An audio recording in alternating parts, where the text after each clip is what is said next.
rear wheel steer because that's broken, and we do. What the heck, kitties? What happened? All four corners and roll it outside because if anything happens. Why is there like a kitty out there or something? So first off, I came up to pet them both and they freaked out.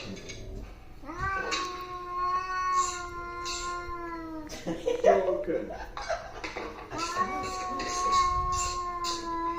I had to give you some background stuff while you're watching. This to be bent. Yeah, it is though. What happened, though? See the edge.